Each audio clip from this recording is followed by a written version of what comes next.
নমস্কাৰ, মই নীলাঞ্জনা তালুকদাৰ। আজি আপোনালোকলৈ লৈ আহিছোঁ জৈৱ বৈচিত্ৰ্যৰ আন এটি পাৰ্ট। আমি আগৰটো ক্লাছত জৈৱ বৈচিত্ৰ্যৰ বিষয়ে পঢ়িছিলোঁ। আহক এবাৰ ৰিপিট কৰি চাওঁ, জৈৱ বৈচিত্ৰ্য মানে কি? জৈৱ বৈচিত্ৰ্য মানে কি সেইখিনি গোটেইখিনি বুজোৱা হৈছিলে আগৰ ক্লাছত।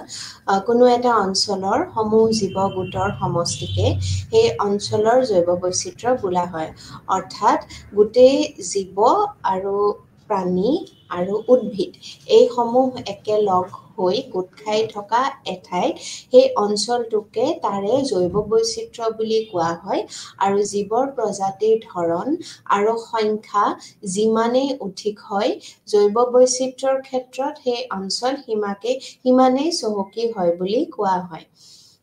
এইখিনি আছিলে জৈৱ বৈচিত্ৰ্যৰ বিষয়ে। আমি অলৰেডি ইয়াৰ বিষয়ে বিতংভাৱে আলোচনা কৰিছোঁ। জৈৱ বৈচিত্ৰ্যৰ ব্যাপ্তি অৰ্থাৎ জৈৱ বৈচিত্ৰ্য কিমান দূৰলৈ কেনেধৰণে সি স্প্ৰেড হৈ আছে সেই বিষয়েও আমি আলোচনা কৰিছিলোঁ। তাৰপিছত আমি আলোচনা কৰিছিলোঁ জৈৱ বৈচিত্ৰ্যৰ ধৰণসমূহৰ বিষয়ে। জৈৱ বৈচিত্ৰ্যৰ ধৰণসমূহ কি আছে? বংশগতি সম্পৰ্কীয় জৈৱ বৈচিত্ৰ্য অৰ্থাৎ জেনেটিক ডাইভাৰ্চিটি। সেইটো কি আছিলে? পৃথিৱীৰ সমুদায় জীৱৰ মাজত যি বিভিন্নতা বা বৈচিত্ৰ্য দেখিবলৈ পোৱা যায়, সেইটো জীৱৰ আৱিৰ্ভাৱৰ পিছৰ পৰা হৈ অহা জীৱ বিৱৰ্তনৰ ফল, অৰ্থাৎ ইভলিউশ্যন হয়। ইভলিউশ্যন হয় আৰু বিৱৰ্তন হৈ অন্য এটা জীৱৰ পৰা তাৰ ষ্ট্ৰাকচাৰটো হয়তো অন্য হৈ যাব পাৰে, কিন্তু তাৰ যিটো জিনগত বৈশিষ্ট্য সেইসমূহ একেধৰণৰ থাকে। আৰু এনেধৰণে ডাইভাৰ্চিটি মানে এটা জীৱৰ পৰা আন এটা জীৱলৈকে ৰূপান্তৰিত হ'ব পাৰে। আৰু সেই হওঁতে তেনে প্ৰক্ৰিয়াবোৰ সাধাৰণতে বহু বছৰ লাগি যায় তেনে প্ৰক্ৰিয়াবোৰ হ'বৰ কাৰণে। কিন্তু কি কৰে, একোটা নিৰ্দিষ্ট জিন কেৰি কৰি লৈ আহে আৰু তেনেধৰণে তাক জেনেটিক ডাইভাৰ্চিটি বুলি কোৱা হয়। যেতিয়া জেনেটিক লেভেলত আমি বিভিন্ন বৈশিষ্ট্যসমূহ দেখিবলৈ পাওঁ। তাৰে লগতে প্ৰজাতি বৈচিত্ৰ্যতাও আছিলে। প্ৰজাতি বৈচিত্ৰ্যতা বা ইংলিছত স্পিচিজ ডাইভাৰ্চিটি বুলি কোৱা হয়। প্ৰজাতিৰ বিভিন্নতা প্ৰকৃতিৰ কাম্য, আৰু সেইবাবে আজি পৃথিৱীত ইমানবোৰ প্ৰজাতি দেখিবলৈ পোৱা যায়। বিভিন্ন ধৰণৰ প্ৰজাতি দেখিবলৈ পোৱা যায় আৰু এই প্ৰজাতিসমূহৰ মাজত ইণ্টাৰব্ৰিডিং সম্ভৱ হয়। ইহঁতৰ মাজতেই হয় আৰু এক ধৰণৰ প্ৰজাতিৰ মাজতহে প্ৰজনন সম্ভৱ, আৰু তেনেধৰণে এটা প্ৰজাতিৰ পৰা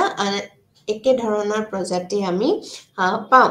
গতিকে কোনো এটা অঞ্চলত এই প্ৰজাতিৰ ধৰণ যদি অন্য এখন ঠাইতকৈ অধিক হয়, তেতিয়া সেই ঠাইক প্ৰজাতি চহকী বোলা হয়। এখন ঠাইত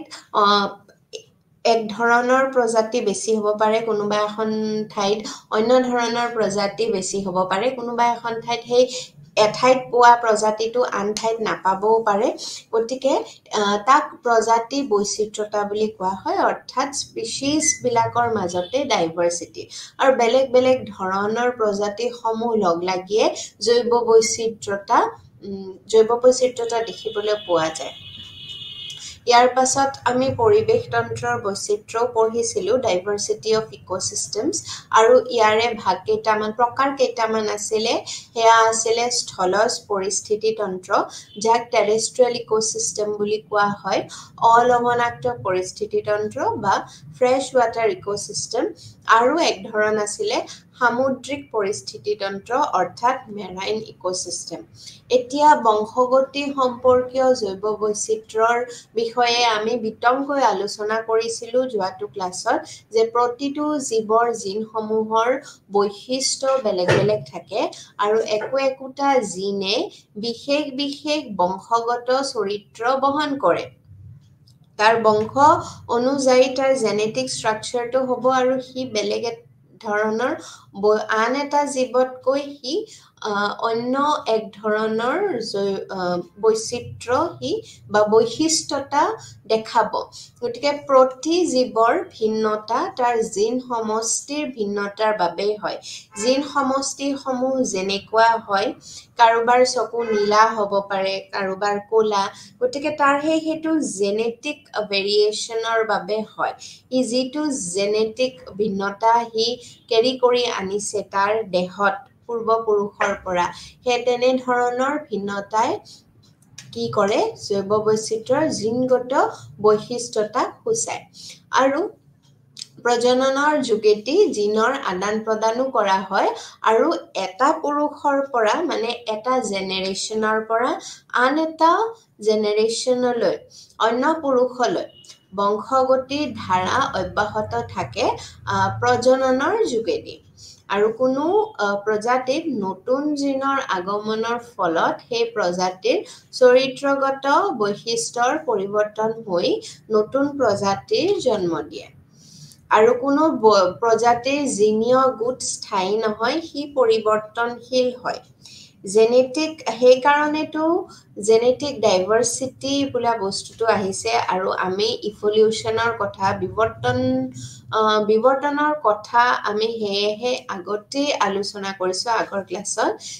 কিয়নো কোনো এটা প্ৰজাতিৰ যি জিনীয় গোট হয় সেয়া কেতিয়াও স্থায়ী নহয় বহু বছৰলৈকে থাকিব পাৰে কিন্তু সেয়া পৰিৱৰ্তনশীল হয় আৰু প্ৰতি প্ৰজাতি অহৰহ জীৱন সংগ্ৰামত ব্যস্ত থাকে এই সংগ্ৰাম তাৰ পৰিৱেশৰ লগত আৰু নিজৰ প্ৰজাতি আৰু অন্য প্ৰজাতিৰ লগত হয় ইয়াৰ ফলত নতুন নতুন গুণ বিশিষ্ট প্ৰজাতিৰ উৎপত্তি হয় এক ধৰণৰ জীৱ যেতিয়া এঠাইত আহি বসতি কৰিবলৈ লয় আৰু অন্য ধৰণৰ জীৱও বা অন্য প্ৰজাতিসমূহ যেতিয়া আহি একে ঠাইতে একেলগে একগোট হৈ বাস কৰিবলৈ লয় তেতিয়া বিভিন্ন ধৰণৰ সমস্যাৰ সৃষ্টি হ'ব পাৰে তেওঁলোকে মুখামুখি হ'ব পাৰে বিভিন্ন ধৰণৰ সমস্যাৰ তাৰে মাজত এটা হৈছে খাদ্যৰ অভাৱ বাসস্থানৰ অভাৱ থাকিবলৈ সকলোৱে একোটা ফেভৰেবল প্লেচ বিচাৰি লয় আৰু তাৰে লগতে খাদ্যৰ বাবেও সংগ্ৰাম হয় একে ধৰণৰ জীৱই এক ধৰণৰ খাদ্য ভক্ষণ কৰি জীয়াই থাকিব পাৰে গতিকে এটা সময় এনেকুৱা আহিব পাৰে যে খাদ্যৰ নাটনি হৈছে আৰু তেতিয়া কোনটোৱে সাৰ্ভাইভ কৰিব তাতে সাৰ্ভাইভেল অফ দ্য ফিটেষ্ট থিয়ৰী যিটো সেইটো তাত এপ্লিকেবল হ'ব গতিকে এই পৰিৱেশৰ লগত আৰু নিজৰ প্ৰজাতি আৰু অন্য প্ৰজাতিৰ লগত এই সংগ্ৰামসমূহ হয় আৰু ইয়াৰ ফলতে নতুন নতুন গুণ বিশিষ্ট প্ৰজাতিৰ উৎপত্তি হয় কেনেধৰণে উৎপত্তি হ'ব কিছুমানে নিজকে পৰিৱৰ্তনশীল কৰিব যদি খাদ্যৰ অভাৱ হৈছে যি ষ্ট্ৰং হয় খাদ্যৰ যদি অভাৱ হৈছে তেনেহলে সি তাৰ দেহৰ এনেধৰণে তাৰ চেঞ্জেছ আহিব যে সি অন্য এক ধৰণৰ এডাপ্টেশ্যন বুলি কোৱা হয় অন্য এক ধৰণৰ যিটো এভেইলেবল খাদ্য সেইটো খাইও সি জীয়াই থাকিব পাৰে বা টেম্পাৰেচাৰ যদি চেঞ্জ হৈছে সেই এৰিয়াটোৰ যদি জলবায়ুৰ যদি পৰিৱৰ্তন ঘটিছে তেনেহলে সেইসমূহ জীৱই পৰিৱৰ্তনশীল নতুন এটা জলবায়ুৰ লগত এডজাষ্ট কৰি চলিব পৰাৰ ক্ষমতা এই ধৰণৰ ক্ষমতাসমূহে একোটা বিশেষ গুণ বিশিষ্ট প্ৰজাতিৰ উৎপত্তি কৰায় আৰু সেয়েহে আমি চাওঁ যে কোনো এটা জীৱ আমি যদি পৃথিৱীৰ বিগিনিং অৰ্থাৎ আৰম্ভণিৰ পৰা যদি আমি চাওঁ তেনেহলে পৃথিৱীত এই প্ৰজাতিসমূহৰ উৎপত্তি যি আজিৰ পৰা হাজাৰ হাজাৰ বছৰ আগত আছিল প্ৰজাতি সেই প্ৰজাতি আজিৰ দিনত নাই কিছুমান আছে চৰাই চিৰিকটি ওভাৰঅল আছে কিন্তু আমি যদি চাওঁ বহু বহু জীৱ বা বহু জীৱৰ প্ৰজাতি চৰাই চিৰিকটিৰ প্ৰজাতিসমূহ কি হৈছে বিলুপ্ত হৈছে আৰু সেয়া যেনে ফৰ এক্সাম্পল আমি সকলোৱে জানো ডাইনাছৰৰ কথা ডাইনাছৰৰ এটা যুগ চলিছিল তাৰ পাছত ডাইনাছৰ নোহোৱা হৈ থাকিলে গতিকে সেই একোটা ডাঙৰ ডাঙৰ জীৱ প্ৰজাতিয়ে এটা সময়ত এই পৃথিৱীত ৰাজত্ব কৰি গৈছে কিন্তু সেয়া কেতিয়াও স্থায়ী নহল এটা জীৱৰ পৰা এটা জীৱ প্ৰজাতিৰ পৰা আন এটা জীৱ প্ৰজাতিলৈকে কি হয় পৰিৱৰ্তনশীল বিৱৰ্তন হয় আৰু বিৱৰ্তন ঘটাৰ ফলত বিভিন্ন ধৰণৰ গুণ বিশিষ্ট প্ৰজাতিৰ উৎপত্তি হৈ আহি আছে যুগ যুগ ধৰি এই পৃথিৱীত আৰু ভৱিষ্যতলৈও হৈ থাকিব বৰ্তমান সময়ত মানৱ জাতি শ্ৰেষ্ঠ জাতি আৰু মানুহে গোটেইখিনি পৃথিৱীৰ আটাইতকৈ শ্ৰেষ্ঠতম আৰু গোটেই পৃথিৱীখন আৱৰি লৈছে মানুহৰ হাতৰ মুঠিত আৱৰি লোৱা বুলি ক'লেও ভুল নহব কিন্তু এনে এটা দিনো আহিব পাৰে যে মানুহৰ অস্তিত্বও নোহোৱা হৈ যাব পাৰে আৰু মানুহৰ ঠাইত কোনোবা অন্য আমাতকৈ বেছি ক্ষমতাশীল বেছি ষ্ট্ৰং কোনোবা এটা প্ৰজাতি আহি বিশেষ ধৰণৰ গুণ বিশিষ্ট প্ৰজাতিৰ উৎপত্তি হ'ব পাৰে যিয়ে মানৱ সভ্যতাক ৰিপ্লেচ কৰিব পাৰে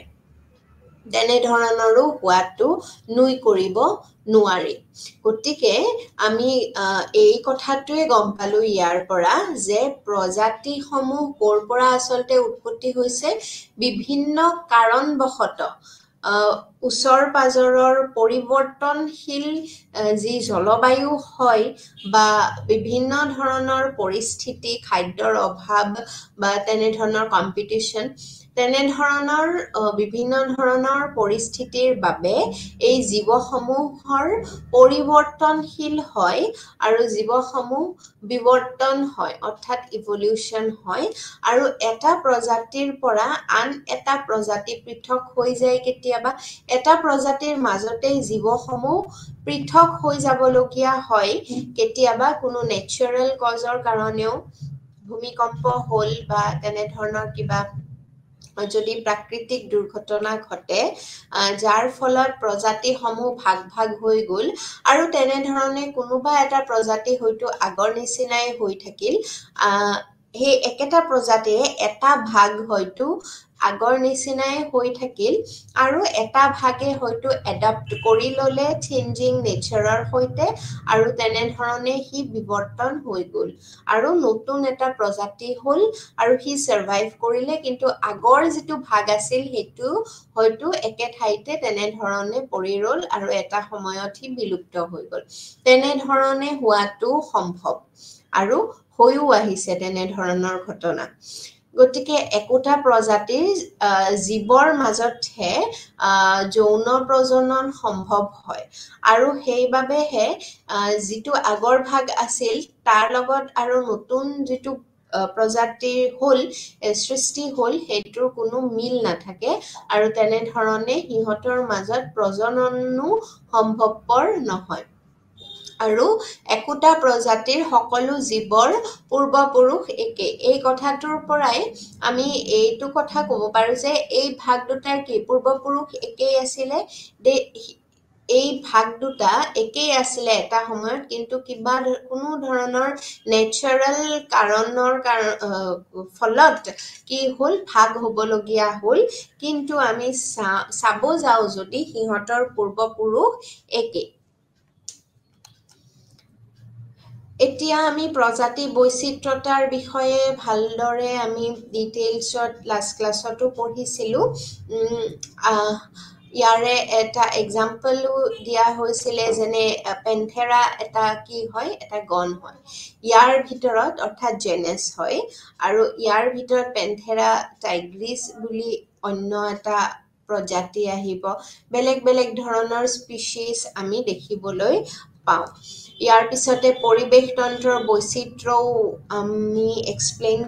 কৰিছিলোঁ লাষ্ট ক্লাছত যে স্থলভাগৰ উচ্চতা তাপমাত্ৰা বৃষ্টিপাত ভৌগোলিক অৱস্থান ইত্যাদিৰ ওপৰত নিৰ্ভৰ কৰি পৰিবেশ তন্ত্ৰৰ বিভিন্নতা দেখা যায় আৰু তেনেধৰণে চাব গ'লে ভাগ কেনেকৈ কৰিব পাৰি স্থলজ ফ্ৰেছ ৱাটাৰ অৰ্থাৎ অলৱণাক্ত আৰু সামুদ্ৰিক পৰিস্থিতি তন্ত্ৰ প্ৰত্যেকেই গঠন পৰিৱেশ আৰু প্ৰজাতিৰ ধৰণৰ ফালৰ পৰা বেলেগ বেলেগ হয় যদিও পানী দুয়োবিধেই পানী স্থলজটো মাটি আৰু বাকীখিনি পানী জলজ পৰিস্থিতি তন্ত্ৰ কিন্তু তাতে মেৰাইন আৰু ফ্ৰেছ ৱাটাৰ দুটা বেলেগ বেলেগ ভাগ আছে আৰু এই দুয়োটাৰে বৈশিষ্ট্য প্ৰজাতিৰ যি বৈশিষ্ট্য ফ্ৰেছ ৱাটাৰ ইক'চিষ্টেম আৰু মেৰাইন ইক'চিষ্টেম অৰ্থাৎ অলৱণাক্ত আৰু সামুদ্ৰিক পৰিস্থিতি তন্ত্ৰৰ দুয়োবিধেই কি হয় গঠন আৰু পৰিৱেশ আৰু প্ৰজাতিৰ ধৰণৰ ফালৰ পৰা বেলেগ বেলেগ হয় আৰু স্থলভাগৰ উচ্চতা তাপমাত্ৰা বৃষ্টিপাত ভৌগোলিক অৱস্থান ইত্যাদিৰ ওপৰত নিৰ্ভৰ কৰি পৰিৱেশ তন্ত্ৰৰ বিভিন্নতা দেখা যায় আৰু জৈৱ বৈচিত্ৰ্যৰ ওপৰত নিৰ্ভৰ কৰি পৰিৱেশ তন্ত্ৰ ভিন্ন ভিন্ন হয় কোনো পৰিৱেশ তন্ত্ৰত জৈৱ বৈচিত্ৰ্য অধিক আৰু কোনো নিচেই কম হয় যেনে মেৰুজ পৰিস্থিতি তন্ত্ৰত জৈৱ বৈচিত্ৰ্য একেবাৰেই কম আনফালে যদি আমি ৰেইন ফৰেষ্টৰ কথা কওঁ তেনেহ'লে তাত ঘন অৰণ্যত জৈৱ বৈচিত্ৰ্য অত্যধিক থাকে এতিয়া আমি জৈৱ বৈচিত্ৰ্যৰ মূল্যসমূহৰ বিষয়ে বিতংকৈ আলোচনা কৰিম আমি বুজি পালো যে জৈৱ বৈচিত্ৰ্য কি হয় বিভিন্ন জীৱ জন্তু আৰু লগতে চৰাই চিৰিকটি আৰু লগতে উদ্ভিদসমূহৰ ভিন্নতাসমূহ যেতিয়া একেলগে একগোট হৈ এঠাইত থাকে তেনেহ'লে তাকেই সেই ঠাইডোখৰৰ জৈৱ বৈচিত্ৰ্যতা বুলি কোৱা হয় এতিয়া এই জৈৱ বৈচিত্ৰ্যসমূহ আমাৰ বাবেনো কিয় দৰকাৰী আমি কেনেধৰণে তাক ব্যৱহাৰযোগ্য কৰি তুলিব পাৰোঁ সেয়ে ইয়াত আজিৰ ক্লাছত আমি ভালদৰে আলোচনা কৰিম জৈৱ বৈচিত্ৰ্যৰ মূল্যসমূহ কি কি প্ৰথমতে আছে উপভোগীয় ব্যৱহাৰ মূল্য তাৰ পিছত উৎপাদনমূলক ব্যৱহাৰ মূল্য তাৰ পাছত আহিব সামাজিক মূল্য আৰু তাৰ পাছতে নন্দনতাত্ত্বিক মূল্য আৰু শেষত আমি চাম ইচ্ছাধীনতা মূল্য কি হয় প্ৰথমতে চাই লৈছো আহক প্ৰথমটো উপভোগীয় ব্যৱহাৰ মূল্যনো কি উপভোগীয় ইংলিছত তাক কোৱা হয় কনজাম্পটিভ ইউজ ভ্যালু বুলি কোৱা হয় এই উপভোগ শব্দটোৰ পৰা আমি কি বুজি পাওঁ উপভোগ অৰ্থাৎ কোনো এটা বস্তু আমি কনজিউম কৰা ব্যৱহাৰযোগ্য কৰি তোলা তাক আমি কি কৰিম কনজিউম কৰিম তাৰ পৰা যি আমি প্ৰডাক্ট পাওঁ সেইখিনি আমি আমাৰ বাবে আমি ব্যৱহাৰ কৰিম এইবোৰ কি হয় উপভোগীয় ব্যৱহাৰ মূল্য পোনপটীয়াকৈ মানুহে কৰা ব্যৱহাৰৰ মূল্য জৈৱ বৈচিত্ৰ্যৰ বিভিন্ন ধৰণৰ মূল্য আছে সেইসমূহকে এনেধৰণে ভাগ কৰি তোলা হৈছে প্ৰথমটো উপভোগীয় ব্যৱহাৰ মূল্য মানে মানুহে কেনেধৰণে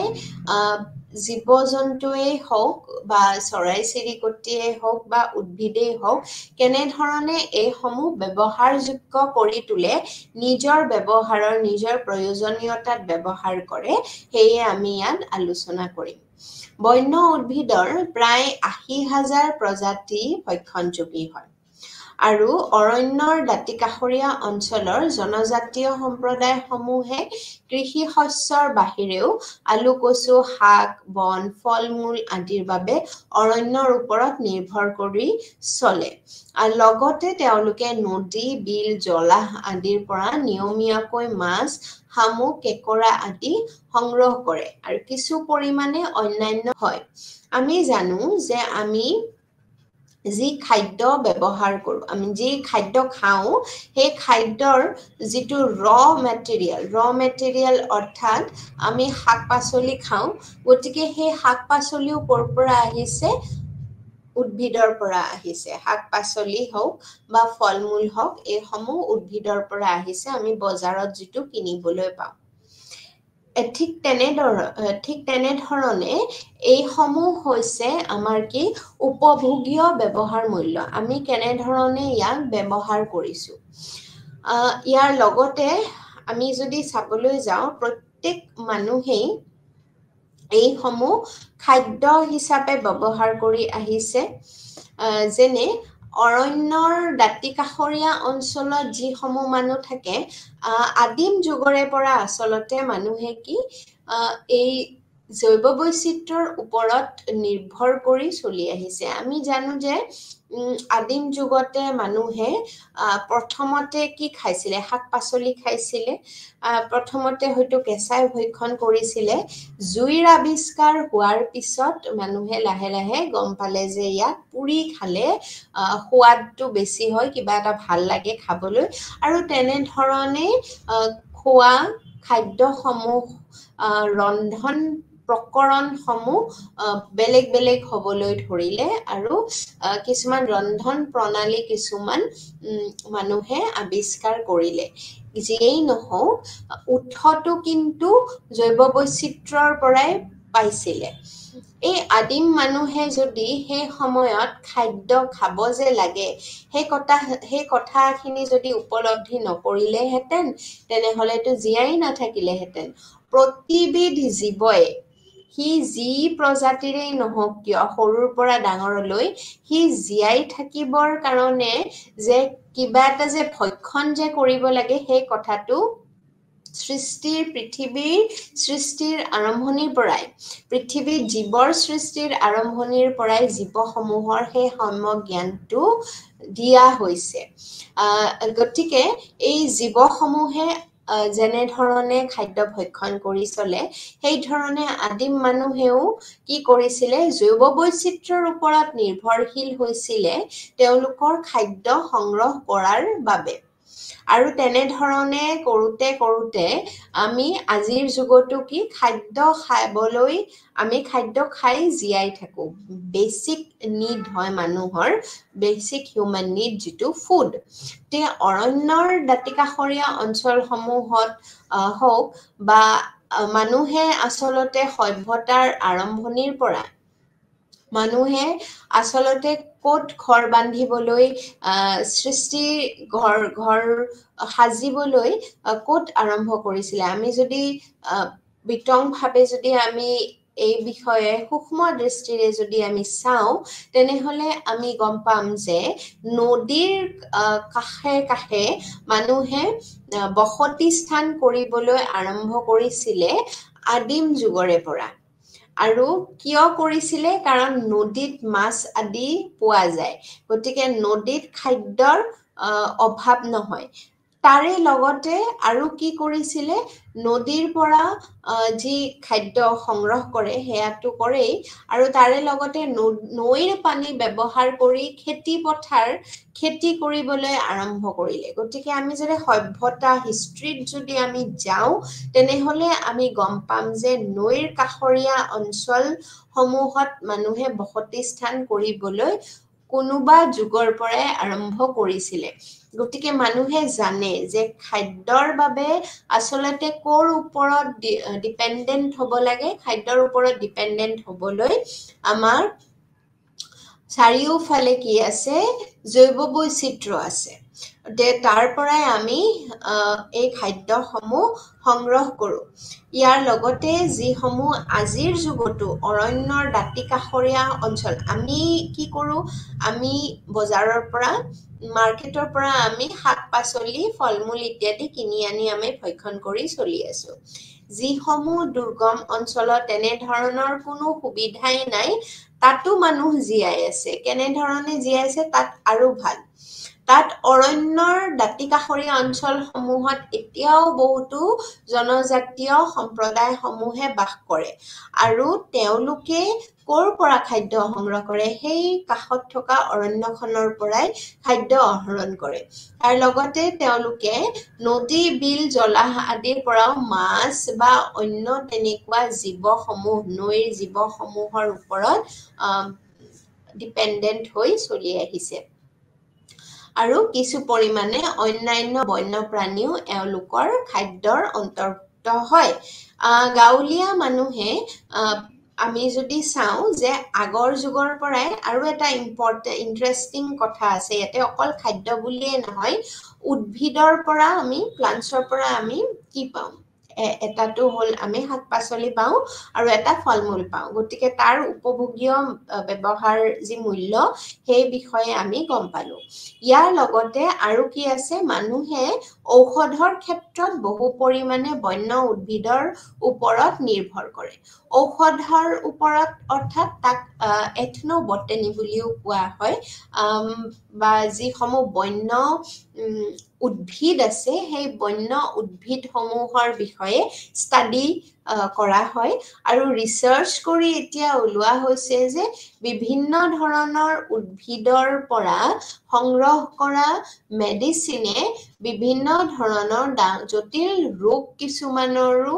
আৰোগ্য কৰিব পাৰে এই বিষয়ে আমি এতিয়া জানিছো আজি টেকনলজিৰ যুগত আমি এই বিষয়ে গম পাইছো কিন্তু এনে নহয় যে উদ্ভিদৰ পৰা ঔষধ আজিৰ কথা আমাৰ ভাৰতবৰ্ষই ইয়াৰ এটা খুব ধুনীয়া উদাহৰণ এটা কাৰণ আয়ুৰ্বেদা আমাৰ ভাৰতবৰ্ষৰ পৰাই আৰম্ভ হৈছিলে আয়ুৰ্বেদা তাৰে যি উদ্ভিদৰ পৰা বনৌষধ বনোৱা হয় আৰু সেই বনৌষধে কেনেধৰণে কিছুমান জটিল ৰোগৰ মহৌষধ হিচাপে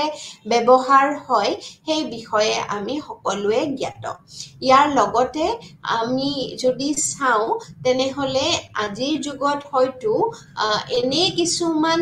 উদ্ভিদ আছে যাৰ গুণাগুণ সম্পৰ্কে আমি অজ্ঞাত আমি নাজানো আমি চিনি নাপাওঁ কোনবিধ বেমাৰ কোনবিধ ৰোগত কোনবিধ উদ্ভিদে কামত দিব আচলতে আমি সেই বিষয়ে নাজানো বা আমি সেই বিষয়ে কোনো ধৰণৰ আমাৰ জ্ঞান নাই কিন্তু আগৰ দিনৰ পৰাই কিছুমান এনেকুৱা মানুহ আছে যিসমূহে এই ধৰণৰ কামসমূহ বৃত্তি হিচাপে লৈছে আদিম যুগৰে পৰা আগৰে পৰাই বনৌষধ ব্যৱহাৰ কৰি বিভিন্ন ৰোগ আদি নিৰাময় হোৱা দেখা যায় আৰু সেয়েহে আমি ক'ব পাৰো যে বন্য উদ্ভিদৰ ওপৰত নিৰ্ভৰ কৰে বহু মানুহে ঔষধৰ বাবে আৰু বনৌষধিৰে বহুতো সাধাৰণ ৰোগৰ চিকিৎসা কৰা হয় আৰু অকল সাধাৰণ ৰোগ বুলিয়েই নহয় কিছুমান জটিল ৰোগৰো চিকিৎসা এই বনৌষধিৰে সম্ভৱপৰ হয় আৰু পৃথিৱীৰ 80% মানুহে ঔষধৰ বাবে উদ্ভিদৰ ওপৰত নিৰ্ভৰ কৰে যেনে ফৰ এক্সাম্পল মেলেৰিয়াৰ এটা ঔষধ চিনচনা গছৰ পৰা লোৱা হয় এক্সট্ৰেক্ট কৰা হয় তেনেধৰণে বিভিন্ন ধৰণৰ ৰোগত বিভিন্ন ধৰণৰ উদ্ভিদে কামত দিয়ে আৰু ইয়াৰ লগতে আমি এতিয়া কি গম পালো উপভোগ্য ব্যৱহাৰ মূল্যত খাদ্যৰ কথা গম পালো আমি শাক পাচলি ফল মূল মাছ আদি কেঁকুৰা আদি যিসমূহ খাদ্য হিচাপে ব্যৱহাৰ কৰে মানুহে ইয়াৰ লগতে বনৌষধ উদ্ভিদৰ পৰা যি ঔষধ তৈয়াৰ কৰা হয় সেই তাৰে ওপৰতো মানুহে আচলতে জৈৱ বৈচিত্ৰ্যৰ ওপৰত নিৰ্ভৰ কৰি জীয়াই থাকে বুলি গতিকে আমি উপভোগ্য ব্যৱহাৰ মূল্য কি সেই বিষয়ে ইয়াতে আলোচনা কৰিলো ইয়াৰ পিছত আমি উৎপাদনমূলক ব্যৱহাৰ মূল্যৰ বিষয়ে আলোচনা কৰিম উৎপাদনমূলক ব্যৱহাৰ মূল্য অৰ্থাৎ প্ৰডাক্টিভ ইউজ ভ্যালু কি হয় এই দুটাৰ মাজত সাধাৰণতে কনফিউজন হোৱা দেখা যায় এটা হৈছে কনজাম্পটিভ আৰু এটা হৈছে প্ৰডাক্টিভ কনজাম্পটিভ অৰ্থাৎ আমি কি কনজিউম কৰিলো আমি নিজৰ কাৰণে কি ব্যৱহাৰ কৰিলো অৰণ্য যদি আছে অৰণ্যৰ পৰা আমি কি এক্সট্ৰেক্ট কৰিলো আৰু জৈৱ বৈচিত্ৰ্যৰ পৰা আচলতে আমি কি পালো সেইখিনি কনজাম্পটিভ ইউজ ভ্যালুত শিকোৱা হয় ইয়াৰ পিছতে উৎপাদনমূলক ব্যৱহাৰ মূল্যটোৰ অকমান পৃথক আগৰটোতকৈ যদিও আমি একে ধৰণৰ যেনেই পাম এইটো হৈছে যে প্ৰডাক্টিভ কিবা এটা হ'ব লাগিব অৰ্থাৎ এই যিসমূহ আমি জৈৱ বৈচিত্ৰ্যৰ পৰা সামগ্ৰী যিসমূহ আমি আহৰণ কৰোঁ তাৰ পৰা আমি কেনে ধৰণৰ ব্যৱসায়িক দিশত মূল্য আমি পাওঁ তাৰ ওপৰত ভিত্তি কৰিব জীৱ সম্পদৰ বহুখিনিয়ে বাণিজ্যিক ব্যৱহাৰত মুখ্য ভূমিকা পালন কৰি আহিছে এতিয়া আমি গম পালো যে বাণিজ্যিক ক্ষেত্ৰত এই জৈৱ বৈচিত্ৰ্যৰ যিবোৰ সম্পদ এই সম্পদসমূহৰ মূল্য বাণিজ্যিক ক্ষেত্ৰত কেনেকুৱা আৰু ই বহুত বেছি চহকী হয় যেনে কাঠ বাঁহৰ পৰা আৰম্ভ কৰি জিন সম্পদলৈকে সকলো সম্পদৰ বাণিজ্যিক মূল্য থাকে কাঠ বাঁহ আমি এতিয়া যদি বিচনা কিনিবলৈ যাওঁ বিচনা এখন তাৰ মূল্য কিমান হ'ব ৬০,০০০ মানৰ পৰা আৰম্ভ হ'ব এই মূল্যটো আচলতে কিহৰ ওপৰত কৰা হৈছে এই কাঠ কেনে ধৰণৰ কাঠ ব্যৱহাৰ কৰা হৈছে তাত গতিকে এই কাঠটো ক'ৰ পৰা আহিছে জৈৱ বৈচিত্ৰ্যৰ পৰাই আহিছে আমি ঘৰ দুৱাৰ যদি বান্ধো ঘৰ দুৱাৰত কি ঘৰৰ দুৱাৰ লাগিব খিৰিকী লাগিব এই কাঠসমূহ ক'ৰ পৰা আহিছে চকী মেজ ইয়াৰে কাঠসমূহ ক'ৰ পৰা আহিছে আৰু বিশেষকৈ আমি যে কাগজত যে লিখো সেই কাগজ খিলা ক'ৰ পৰা আহিছে সেয়াও সেই পাতখিলাও ক'ৰ পৰা আহিছে সেয়াও আহিছে গছৰ পৰা উদ্ভিদৰ পৰা আহিছে আৰু সেয়া আচলতে ওভাৰঅল ক'ৰ হয় সেয়া হয় জৈৱ বৈচিত্ৰ্যৰ পৰা আহিছে গতিকে আমি গম পালো যে সকলোবোৰৰে কি আছে জৈৱ বৈচিত্ৰ্যৰ মূল্য আছে বাণিজ্যিক মূল্য আছে আৰু ইয়াৰ লগতে আমি আগৰটো স্লাইডত আমি আলোচনা কৰিলো বনৌষধৰ কথা বনৌষধ যে মানুহে কিবা বেমাৰ আজাৰ হলে বিশেষকৈ গাঁও অঞ্চলত বেমাৰ আজাৰ হলে তেনেধৰণে উদ্ভিদৰ পৰা ব্যৱহাৰ কৰা হয় উদ্ভিদৰ পৰা পোৱা কিছুমান মেডিচিন ব্যৱহাৰ কৰা হয় কিন্তু বাণিজ্যিক দিশটো যদি আমি চাওঁ এনেধৰণে উদ্ভিদৰ পৰা ঔষধ এক্সট্ৰেক্ট কৰি উদ্ভিদ আচলতে লৈ আনি পেলাই তাৰ পৰা ঔষধ প্ৰস্তুত কৰা হয় আৰু তাকে মাৰ্কেটত এৰি দিয়া হয় আৰু তাৰ পৰা কি হয় এটা প্ৰডাক্টিভ ভ্যালু এটা পোৱা যায় অৰ্থাৎ বাণিজ্যিক দিশতো লাভালাভ পোৱা যায় গতিকে বহুতো ঔষধ উদ্যোগ বাঁহ বেত উদ্যোগ প্লাইউড উদ্যোগ কাগজ উদ্যোগ আদি উদ্ভিদৰ ওপৰত নিৰ্ভৰশীল হৈ থাকে আমি যদি চাবলৈ যাওঁ বাঁহ বেতৰ কাৰণেও উদ্ভিদ লাগে প্লাইউডৰ কাৰণেও লাগে কাগজৰ কাৰণেও লাগে আৰু লগতে ঔষধৰ কাৰণেও উদ্ভিদ লাগে গতিকে এই সকলোবোৰ উদ্ভিদৰ ওপৰতে নিৰ্ভৰশীল হৈ আছে লগতে ফুল আৰু কিছুমান আলংকাৰিক উদ্ভিদৰো বজাৰত চাহিদা আছে আমি জানো যে ফুলৰ বজাৰত বহুত চাহিদা মানুহে সজাবলৈ ফুল ব্যৱহাৰ কৰে ইয়াৰ লগতে একোটা থাকে প্লান্টস অৰ্নামেন্টেল প্লান্টস বুলি কোৱা হয় বা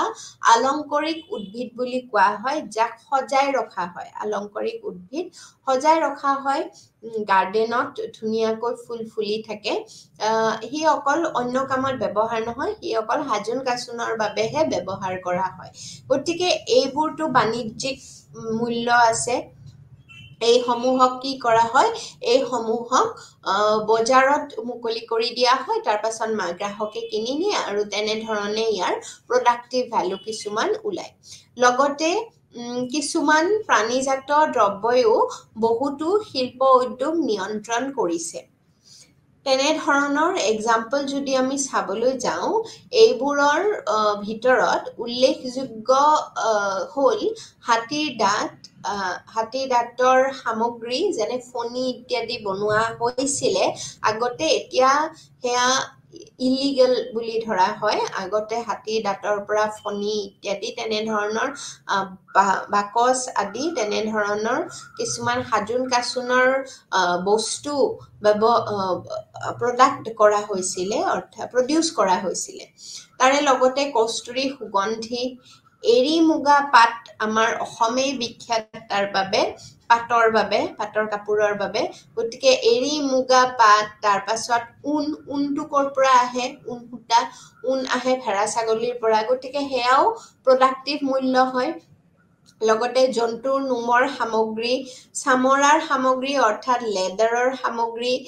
মুকুতা ইত্যাদি সমূহ যিসমূহ আমি পাথৰ হিচাপে ব্যৱহাৰ কৰোঁ আঙুঠি বনাই আমি পিন্ধো তেনেধৰণৰ মুকুতা ইত্যাদি ক'ৰ পৰা আহিছে জৈৱ বৈচিত্ৰ্যৰ পৰাই আহিছে গতিকে বাণিজ্যিকভাৱে জৈৱ বৈচিত্ৰ্যৰ পৰা বহুলভাৱে আহৰণ কৰা আৰু এবিধ প্ৰাণী হ'ল মাছৰ বজাৰত চাহিদা বেছি আৰু কোনোদিনে মাছৰ চাহিদা কম নহয় গোটেই পৃথিৱীতেই আছে তে পৃথিৱীৰ ভালে সংখ্যক মানুহ মৎস্য ব্যৱসায়ৰ লগতো জড়িত হৈ আছে গতিকে আমি এতিয়া বুজি পালো যে উৎপাদনমূলক ব্যৱহাৰ মূল্য কি হয় প্ৰডাক্টিভ ইউজ ভ্যালু যে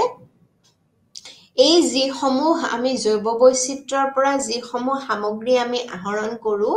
এই সামগ্ৰীসমূহ বাণিজ্যিক মূল্য একোটা থাকে আৰু সেই বাণিজ্যিক মূল্যটো কোনে লাভ কৰে জৈৱ বৈচিত্ৰ্যৰ পৰা আমাৰ মানুহেই যিয়ে সেই ব্যৱসায়ৰ লগত জড়িত হৈ থাকে সেই মানুহেই তাৰ লাভালাভটো উঠায়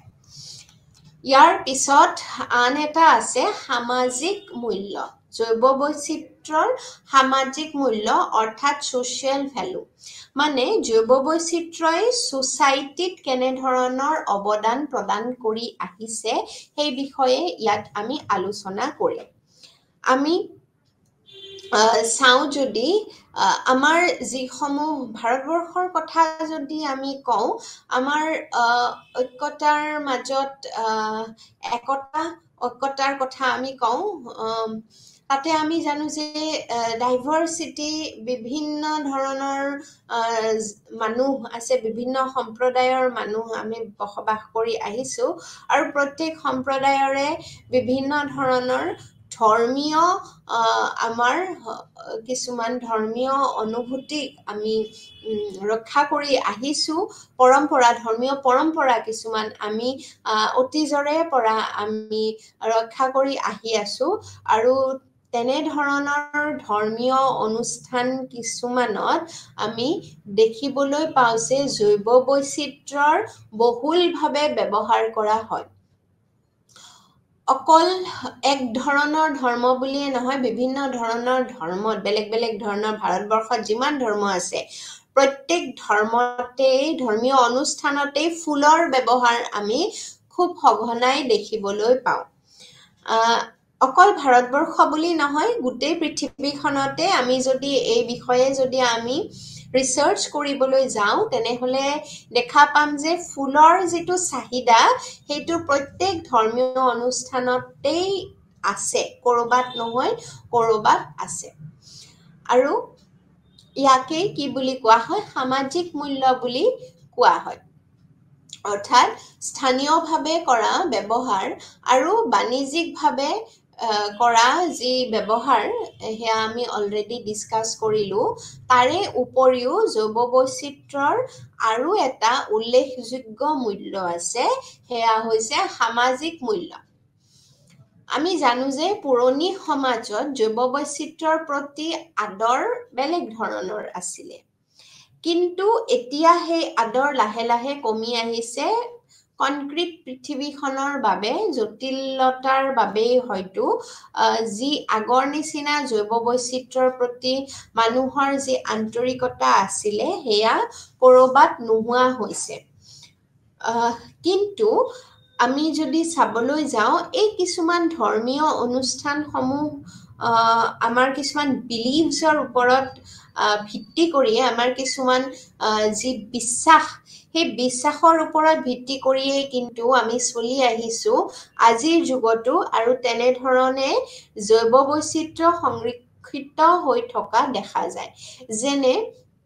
উদাহৰণ স্বৰূপে আমি যদি কওঁ আমি গছত এনেকুৱা কিছুমান গছ আছে পিপল গছ যেনেকুৱা আহত গছ ইত্যাদিত মানুহে ৰছী বান্ধে, ধাগা বান্ধা বুলি কোৱা হয়, যে আমি যদি কিবা মনোকামনা কৰোঁ সেই মনোকামনা পূৰণাৰ্থে সেই মনোকামনা পূৰণ হোৱাৰ স্বাৰ্থত আমি ধাগা বান্ধো গছত। আৰু তেনেধৰণে চাব গ'লে সেই গছডালত আমি পানী ঢালো, তাত পূজা অৰ্চনা কৰোঁ, আৰু তেনেধৰণে সেই গছডাল যুগ যুগ ধৰি সংৰক্ষিত হৈ আহিছে। গতিকে এক দিশৰ পৰা চাবলৈ গ'লে সেয়া খুব এক ভাল কাম, আৰু বায়'ডাইভাৰ্চিটি কনজাৰভেশ্যনৰ ক্ষেত্ৰতো ভাল কাম হৈ আহিছে। তেনেধৰণে আমি চাবলৈ গ'লে জৈৱ বৈচিত্ৰ্য ৰক্ষা হৈ আহিছে। গতিকে পুৰণা সমাজত জৈৱ বৈচিত্ৰ্যৰ প্ৰতি যি আদৰ আছিল সেয়া এতিয়া যদিও বিলুপ্ত হোৱা দেখা গৈছে, আৰু আধুনিক মানুহে এইসমূহ ধ্বংস কৰাত লাগিছে, কিন্তু কিছুমান সামাজিক জীৱন, ৰীতি নীতি, ধৰ্মীয়, আধ্যাত্মিক আৰু পাৰমাৰ্থিক চিন্তা চৰ্চাৰ লগত জৈৱ বৈচিত্ৰ্যৰ সামাজিক মূল্য জড়িত হৈ আছে। আৰু সেয়েহে আটাইতকৈ ভাল এক্সাম্পল যদি আমি দিওঁ তেনেহ'লে ইণ্ডিয়া, অৰ্থাৎ আমাৰ ভাৰতৰ এক্সাম্পলে আমি দিব পাৰোঁ। কাৰণ আমাৰ দেশত বহুতো উদ্ভিদ পবিত্ৰ বুলি জ্ঞান কৰা হয়, আৰু তেনেধৰণে চাব গ'লে আমি জৈৱ বৈচিত্ৰ্য সংৰক্ষণো কৰি আহিছোঁ। এতিয়া যদি আমি পবিত্ৰ বুলি কোনোবা এডাল গছক, কোনোবা এবিধ উদ্ভিদক যদি আমি এবিধ উদ্ভিদ প্ৰজাতিক যদি আমি তাক পবিত্ৰ বুলি জ্ঞান কৰোঁ, তেনেহ'লে তাক আমি কাটিবলৈ নাযাওঁ, তাক আমি সংৰক্ষণ কৰিম, তাত আমি পানী ঢালিম, পূজা অৰ্চনা কৰিম, পানী ঢালিম, সেৱা কৰিম। সেই পানী ঢালোতে তাৰ গছৰ গুৰিত সি পানী পাই আছে, গতিকে তেনেধৰণে সি সংৰক্ষিতও হৈ গৈ আছে। বহুতে অৰণ্যতো পূজা কৰে। বহুত এনেকুৱা কিছুমান ধৰ্মীয় বিলিভছ আছে যাৰ ফলত মানুহে বিভিন্ন ধৰণৰ জৈৱ বৈচিত্ৰ্যৰ যিসমূহ উদ্ভিদেই হওক বা জীৱ জন্তুৱেই হওক সেয়া কি কৰি আহিছে, সংৰক্ষণ কৰি আহিছে। আৰু সেয়েহে এইসমূহ আচলতে পূজা পাতল, হোম যজ্ঞত ব্যৱহাৰ কৰা হয়। উদাহৰণস্বৰূপে তেনেবোৰ কামত কেনেধৰণৰ উদ্ভিদৰ ব্যৱহাৰ হয় আমি যদি চাবলৈ যাওঁ, আমি জানো যে তুলসীক পবিত্ৰ জ্ঞান কৰি পেলাই তুলসীৰ পানী ছটিওৱা হয়। একোটা বিশ্বাস থাকে তুলসী পাত আমি যিকোনো পূজা পাৰ্বণত তুলসী আৰু দুবৰি এই দুবিধ নহ'লে নহয়। ঠিক তেনেধৰণে বেল গছক পূজা কৰা হয়। বেল ফল আমি পূজাত ব্যৱহাৰ কৰোঁ। তেনেধৰণে দুবৰি, আম পাত, পদুম ফুল, কল, এনেধৰণৰ ফলসমূহ,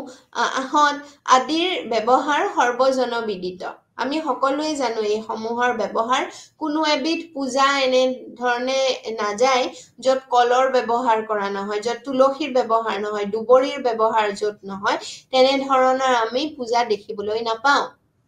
ঠিক তেনেধৰণে সকলো ধৰণৰ ধৰ্মীয় অনুষ্ঠানত এনেধৰণে ফুলৰ ব্যৱহাৰ কৰা, কোনোবা ধৰ্মীয় অনুষ্ঠানত গোলাপ ফুলৰ ব্যৱহাৰ দেখা যায়। কোনোটো সমাজত অন্য ফুলৰ ব্যৱহাৰো দেখা যায়। আমাৰ কিছুমান এনেধৰণৰ ধৰ্মীয় অনুষ্ঠান আছে য'ত গেন্ধাই ফুলৰ ব্যৱহাৰ খুব ধুনীয়াকৈ দেখিবলৈ পোৱা যায়। গতিকে এইসমূহ কি জৈৱ বৈচিত্ৰ্যৰে হয়। গতিকে জৈৱ বৈচিত্ৰ্যৰ মূল্য আমাৰ সমাজত এই ধৰণেও আছে। আৰু অসমীয়া মানুহৰ কি বহাগ বিহুত ব্যৱহাৰ কৰাটো উল্লেখযোগ্য। বহাগ বিহুত কি ব্যৱহাৰ কৰা হয়, যেনে মখীয়তী, বৰহমথুৰি, থেকেৰা, লাও, বেঙেনা আৰু কপৌ ফুল খুবেই বেছি ইম্পৰ্টেণ্ট এবিধ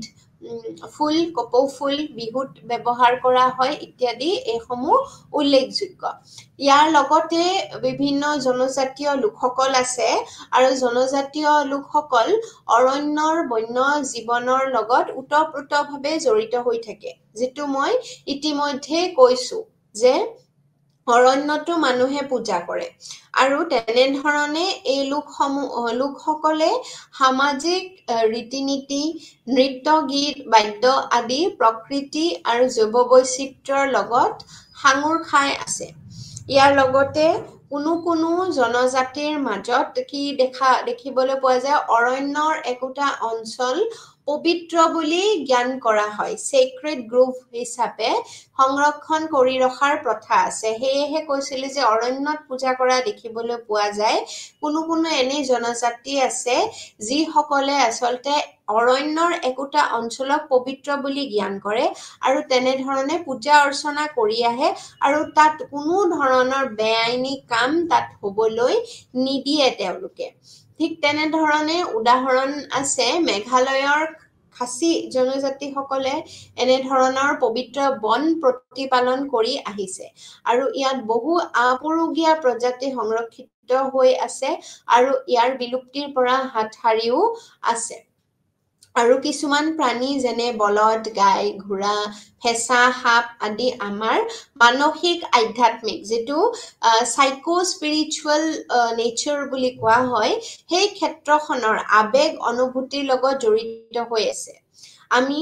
আবেগ অনুভূতি আমি গৰুক পূজা কৰো গৰুৰ পূজাও হয় বা আমি পবিত্ৰ বুলি জ্ঞান কৰো ভগৱান বুলি আমি বিশ্বাস কৰো বা তেনে ধৰণে বেলেগ জাতিৰ ধৰ্মীয় তেনে ধৰণৰ কিছুমান বিলিফ আছে যেনে ফেঁচা চৰাই সাপ আমি ভগৱানৰ এটা স্বৰূপ বুলি আমি বিশ্বাস কৰো আৰু তেনে ধৰণে তাক আমি কোনো ধৰণৰ আচলতে হাৰ্ম নকৰো বা কোনো ধৰণৰ তাক আমি সংৰক্ষণ কৰিবলৈ আমি চেষ্টা কৰো এনে ধৰণে জৈৱ বৈচিত্ৰ্য সংৰক্ষণৰ ক্ষেত্ৰত মানুহৰ যি সামাজিক ব্যৱহাৰ আচলতে জৈৱ বৈচিত্ৰ্যৰ সেয়া ওতপ্ৰোতভাৱে জড়িত হৈ আছে আৰু তেনে ধৰণে এই জৈৱ বৈচিত্ৰ্যসমূহ সংৰক্ষিত হৈ অহা দেখিবলৈ পোৱা যায়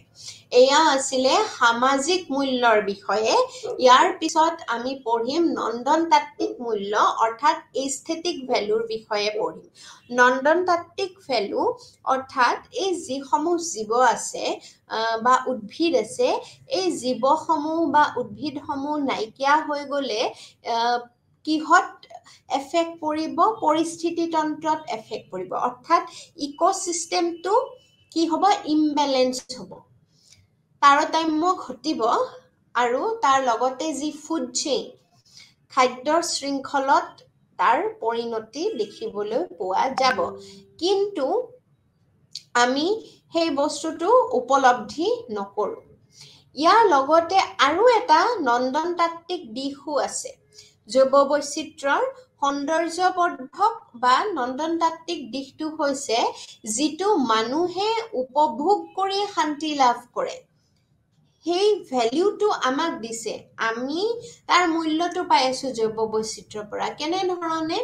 আজিৰ যুগত মানুহে য'ত কনক্ৰিটৰ পৃথিৱী এখনত জীয়াই আছে মানুহে যদি ভেকেশনৰ বাবে যাবলগীয়া হয় কলৈ যাব বিশেষকৈ মানুহে আজিকালি যিটো প্ৰেফাৰ কৰে সেয়া হৈছে এটা সাইলেন্ট প্লেস এটা য'ত নেচাৰ থাকে য'ত প্ৰকৃতি আছে প্ৰকৃতিৰ ভৰপূৰ অৱদান আছে তেনে ধৰণৰ ঠাইত যাবলৈ মানুহ আজিকালি উৎসুক কিয়নো এখন জটিল পৃথিৱীত জীয়াই আছে আৰু কেইদিনমানৰ বাবে উপভোগ কৰিবলৈ তেওঁলোকে ক'ত যাব খোজে এনে ধৰণৰ ঠাইসমূহত যাব খোজে য'ত তাৰ মানে প্ৰকৃতিৰ আস্বাদন আছে আৰু এই যেটো কনসেপ্ট এই কনসেপ্টৰ পৰা ইকো টুৰিজম শব্দটো ইয়াত ভুলকৈ কৰা হৈছে লিখা হৈছে ইকো টুৰিজম অৰ্থাৎ ই এটা ইয়াক কি বুলি কোৱা হয় ইয়ে মানুহৰ যি আজিৰ যুগত যেটো চাহিদা সেই চাহিদাটোক পূৰণ কৰি আহিছে খুব মানুহে দেশ বিদেশৰ পৰ্যটকসকলে আহি সময় আৰু ধন খৰচ কৰি প্ৰকৃতিৰ বুকুত জীৱ বৈচিত্ৰ্যসমূহৰ দৃশ্যসমূহ উপভোগ কৰেহি আৰু ইয়াকে নন্দনতাত্ত্বিক মূল্য বুলি কোৱা হয় ইয়াৰ লগতে মানে মানুহে কি বিচাৰে মানুহে ফুৰি ভাল পায় আৰু এনে ধৰণে যিবোৰ নেশ্যনেল পাৰ্ক আছে বা ৱাইল্ড লাইফ চেঞ্চুৰী আছে এনে ধৰণৰ জেগাবোৰত ইকো টুৰিজমটো খুব বেছি আজিকালি ডেভেলপ হৈ গৈ আছে ইয়াত মানুহে ফুৰিবলৈ গৈ ভাল পায় মনটো শান্তি পায় আৰু তাকে নন্দনতাত্ত্বিক মূল্য বুলি কোৱা হয় অৰ্থাৎ ই আমাক মনত এটা শান্তি প্ৰদান কৰি আহিছে এই বায়োডাইভাৰ্চিটি সমূহে আৰু শেষত আছে ইচ্ছাধীনতা মূল্য অৰ্থাৎ অপচনেল ভ্যালু ইচ্ছাধীনতা মূল্য মানে হৈছে যে ব্যৱহাৰৰ বাবে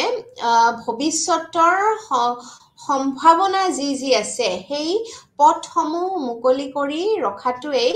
ইচ্ছাধীনতা মূল্য আৰু কোনো প্ৰজাতি ভৱিষ্যতে কিমান মূল্যৱান ৰূপে পৰিগণিত হয় তাক ধৰা বৰ টান আমি হয়তো কেতিয়াবা সুগভীৰ সমুদ্ৰৱলী বা এখন গভীৰ বৰ্ষাৰণ্যৰ মাজতে বিচাৰি পাম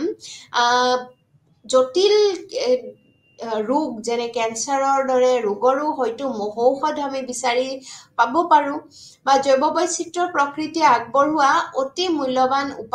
উপহাৰৰ টোপোলা হয় আৰু এই টোপোলা খোলাৰ আগতে যাতে নাইকিয়া হৈ নাযায় তাৰ বাবে আমি সচেতন হোৱা উচিত আৰু জৈৱ বৈচিত্ৰ্যৰ সকলোখিনি মূল্য লৈ লক্ষ্য ৰাখি আমি ইয়াক সমূলি নষ্ট নকৰি সংৰক্ষণ কৰাত মনোনিৱেশ কৰা উচিত ইচ্ছাধীনতা মূল্য হৈছে এনে ধৰণৰ জৈৱ বৈচিত্ৰ্য যি আছে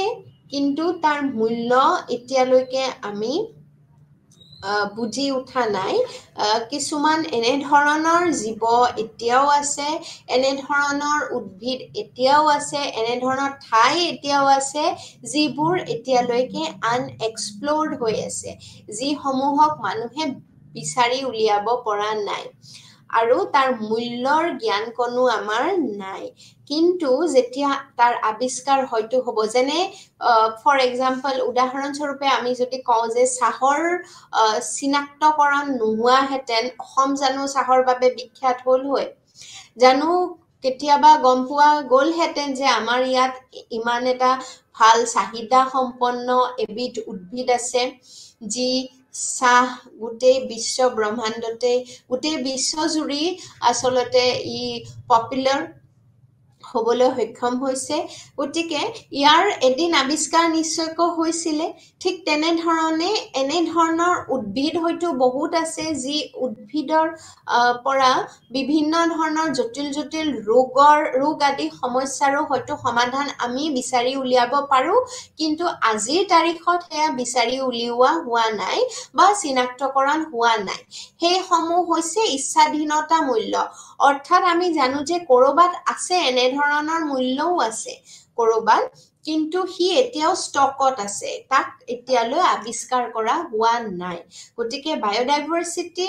আমি অলৰেডি যিখিনি জানো সেইখিনিৰ পৰা অলৰেডি আমি এই মূল্যসমূহ আমি আহৰণ কৰি আহিছো তাৰ পৰা আমি লাভালাভ আহৰণ কৰি আহিছো কিন্তু এনে ধৰণৰ এতিয়াও আনএক্সপ্লৰ্ড অৰ্থাৎ একেবাৰে নজনা নুশুনাকৈ আমি কিছুমান এতিয়াও জৈৱ বৈচিত্ৰ্য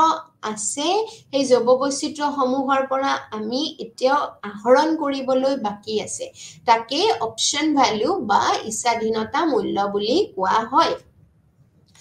এতিয়া আমি এবাৰ বিতংকৈ চাই লৈছো আহক গোলকীয় স্তৰত জৈৱ বৈচিত্ৰ্য কেনে ধৰণে ব্যাপ্তি হৈ আছে প্ৰায় 600 নিযুত বছৰৰ পূৰ্বেই পৃথিৱীত জীৱৰ সৃষ্টিৰ আৰম্ভণি হৈছিল আৰু এই সময়ছোৱাত ক্ৰমবিকাশ অৰ্থাৎ ইকোলজিক্যাল সাকসেশন হৈছিলে এঠাইত হয়তো খালি ঠাই থাকিব পাৰে তাৰ পিছত তাত উদ্ভিদৰ ইনভেশন হ'ল উদ্ভিদ আহিলে জীৱসমূহ আহিলে তাৰ পিছত তাত থাকিবলৈ ললে কম্পিটিশন হ'ল কোনোবাটো প্ৰজাতি বিলুপ্ত হ'ল কোনোবাটো প্ৰজাতি থাকি গ'ল আৰু তেনে ধৰণে ক্ৰমবিকাশ চলি আহিছে যুগ যুগান্তৰৰ পৰা চলি আহিছে আৰু ভৱিষ্যতেও চলি আহিব এই ক্ৰমবিকাশৰ বাটেৰে বহু নিযুত জীৱৰ উৎপত্তি হৈছে আৰু বহুখিনি প্ৰজাতিৰ বিলুপ্তিও ঘটিছে আকৌ বহুখিনি নতুন প্ৰজাতিৰ উদ্ভৱো হৈছে। বৰ্তমানে গোলকীয় স্তৰত মুঠ কিমান প্ৰজাতি আছে তাৰ সঠিক নিৰূপণ এতিয়ালৈকে হোৱা নাই। আৰু যুক্তৰাষ্ট্ৰীয় পৰিৱেশ সংৰক্ষণ সংস্থান অৰ্থাৎ UNEP 1995ৰ অধীনত গোলকীয় জৈৱ বৈচিত্ৰ্য নিৰ্ধাৰণ গোট অৰ্থাৎ গ্লোবেল বায়োডাইভাৰ্চিটি এছেছমেণ্ট ইউনিটে পৃথিৱীৰ জীৱ প্ৰজাতিৰ স্থিতি অনুসন্ধান কৰি 13ৰ পৰা 14 নিযুত প্ৰজাতিৰ কথা উল্লেখ কৰিছে।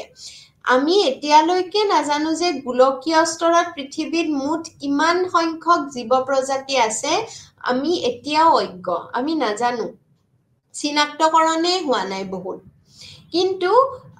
যি এছেছমেণ্ট কৰা হৈছিলে গ্লোবেল বায়োডাইভাৰ্চিটি এছেছমেণ্ট ইউনিটৰ তৰফৰ পৰা তাৰ উল্লেখ কৰা হৈছে যে পৃথিৱীৰ জীৱ প্ৰজাতিৰ স্থিতি অনুসন্ধান কৰি কিমান পোৱা গৈছে 13ৰ পৰা, আৰু সেয়া এই কেইটা বছৰত, এয়া কিছু বছৰ আগৰ এয়া সংখ্যা। কিন্তু যদি আৰু নেক্সট আৰু 10 বছৰ যদি ইয়াত ইনক্লুড কৰা হয় তেনেহলে এতিয়া আৰু তাৰ যিটো একজেক্ট যিটো সংখ্যা সেইটো আৰু বাঢ়িছে, নিশ্চয়কৈ বাঢ়িছে হয়তো।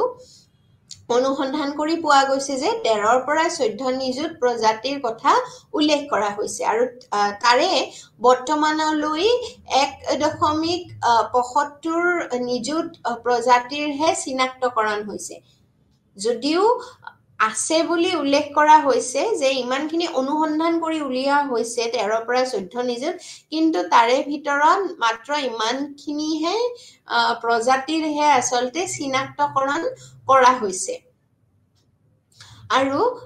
আন্তঃৰাষ্ট্ৰীয় পৰ্যায়ত জৈৱ বৈচিত্ৰ্য সম্পৰ্কীয় আলোচনাৰ প্ৰথম সূচনা কেতিয়া হৈছিলে? 1972 চনত ইউহুম অনুষ্ঠিত হোৱা পৰিৱেশ সম্পৰ্কীয় প্ৰথমখন আন্তৰ্জাতিক সন্মিলন হয়। আৰু তাৰ পিছতে 1987ত যুক্তৰাষ্ট্ৰীয় পৰিৱেশ সংৰক্ষণ সংস্থাই এই দিশত মনোনিৱেশ কৰিবলৈ বিশেষজ্ঞৰ এটি কাৰ্যকৰী দল গঠন কৰি দিয়ে। আৰু 1992 চনত ব্ৰাজিলৰ ৰাইঅ ডি জেনেৰিঅ'ত জৈৱ বৈচিত্ৰ্যৰ সংৰক্ষণৰ ওপৰত আন্তৰ্জাতিক সমাৱেশ অনুষ্ঠিত হয়, আৰু ইয়াতে 175খন দেশে চুক্তিপত্ৰত স্বাক্ষৰ কৰে। আৰু চুক্তিপত্ৰত স্বাক্ষৰ কৰি তেওঁলোকে ঘোষণা কৰে যে জৈৱ বৈচিত্ৰ্য সংৰক্ষণ, বহনক্ষম ব্যৱহাৰ আৰু দেশৰ জৈৱ বৈচিত্ৰ্যৰ ওপৰত অধিকাৰ আদিৰ ক্ষেত্ৰত প্ৰয়োজনীয় পদক্ষেপ লোৱাৰ ঐতিহাসিক এটা সিদ্ধান্ত লয়। 1992 চনত ৰাইঅ ডি জেনেৰিঅ বোলা ঠাইডোখৰত যিসমূহ জৈৱ বৈচিত্ৰ্য সংৰক্ষণৰ ওপৰত আন্তৰ্জাতিক দল কিছুমান সংগঠিত কৰা হয়, আৰু তাত কিমান সংখ্যক দেশে কৰে, মুঠ পাৰ্টিচিপেট কৰে, 175খন দেশে তাত পাৰ্টিচিপেট কৰে। অৰ্থাৎ 175খন দেশৰ পৰা লিডাৰ সমূহ গৈ পেলাই তাত এই চুক্তিত তেওঁলোক জড়িত হৈ থাকে আৰু চুক্তিপত্ৰত স্বাক্ষৰ কৰে। কি স্বাক্ষৰ কৰে তেওঁলোকে? যে জৈৱ বৈচিত্ৰ্যৰ সংৰক্ষণৰ কথা তেওঁলোকে তাত আলোচনা কৰে, আৰু জৈৱ বৈচিত্ৰ্যৰ সংৰক্ষণ কৰিব বুলি স্বাক্ষৰ কৰে। তাৰে লগতে বহনক্ষম ব্যৱহাৰ অৰ্থাৎ জীৱ সম্পদসমূহ, যিসমূহ আমাৰ পৃথিৱীত সম্পদ আছে, এই সম্পদসমূহ এনেধৰণে এতিয়া ব্যৱহাৰ কৰিব যাতে ভৱিষ্যতে কোনো ধৰণৰ অসুবিধাৰ সন্মুখীন নহয়, আমাৰ যি নেক্সট জেনেৰেশ্যন আছে তাৰ কোনো ধৰণৰ যাতে অসুবিধাৰ সন্মুখীন নহয়, তেনে ধৰণে ব্যৱহাৰ কৰাকে বহনক্ষম ব্যৱহাৰ বুলি কোৱা হয়। আৰু লগতে দেশৰ জৈৱ বৈচিত্ৰ্যৰ ওপৰত অধিকাৰ আদিৰ ক্ষেত্ৰতো প্ৰয়োজনীয় পদক্ষেপ লোৱাৰ ঐতিহাসিক সিদ্ধান্ত গ্ৰহণ কৰে। আৰু ইয়াৰ কথা লক্ষ্য ৰাখিয়ে গোলকীয় জৈৱ বৈচিত্ৰ্য কিছুমান সমুদায়ত, অৰ্থাৎ ইংলিছত তাক বায়োম বুলি কোৱা হয়, তাত ভাগ কৰিব পাৰি। এই সমুদায়সমূহ বা বায়মসমূহ কি বসতি স্থানৰ ওপৰত ভিত্তি কৰি মুখ্য বায়মসমূহ হৈছে স্থলজ বায়ম টেৰেষ্ট্ৰিয়েল বায়ম